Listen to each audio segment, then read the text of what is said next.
The country is collapsing under a brutal recession, and the government has grown cold and authoritarian. To control juvenile delinquency, they pass a law selecting a junior high class at random for a deadly event called Battle Royale. Shuya Nanahara walks through the hallways, heavy with grief, his father's suicide a shadow over every step. His friend, Yoshitoki Kuninobu, cannot contain his anger or fear. He lashes out, stabbing their teacher, Kitano, who resigns in shame and terror. Meanwhile, Noriko Nakagawa watches silently, keeping Kuninobu's knife hidden, a small spark of loyalty and memory.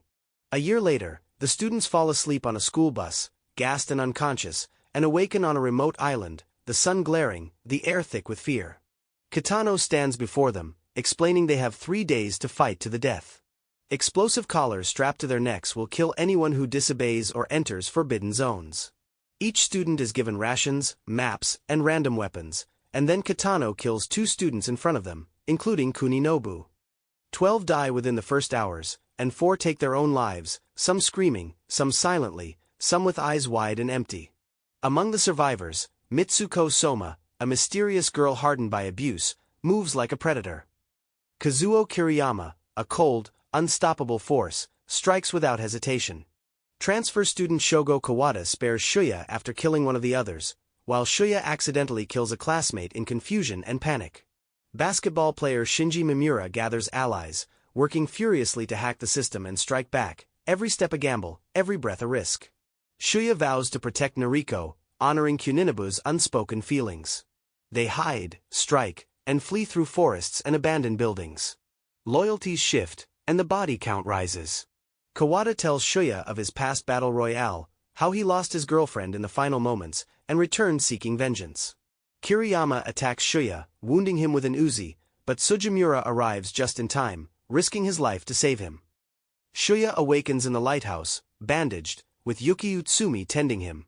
5 other girls hide there, vowing not to fight. Yuko Sakaki witnesses Shuya accidentally killing a classmate and tries to poison him, but another girl eats it, sparking a deadly confrontation, leaving only Yuko alive. She jumps into the darkness, consumed by guilt. Shuya reunites with Noriko and Kawada, and they search for Mimura. Sugimura is killed by Kyoko Kotohiki, confessing his love before dying. Mitsuko kills Kyoko, revealing her own traumatic past, before she is killed by Kiriyama. Mimura and 2 allies infiltrate the computer system. Kitano resets it manually. Kiriyama murders them, but Mimura detonates a bomb, destroying the base and blinding Kiriyama. The trio arrives.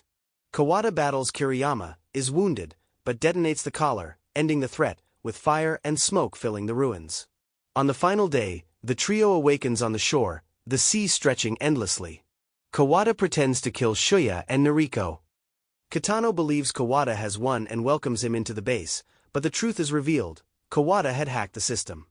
Shuya and Noriko enter the control room. Kitano unveils a painting of the slaughtered classmates. Noriko is depicted as the victor. He confesses his pain, tells them of rejection and humiliation, and asks Noriko to end his life, but Shuya shoots Kitano after he threatens them.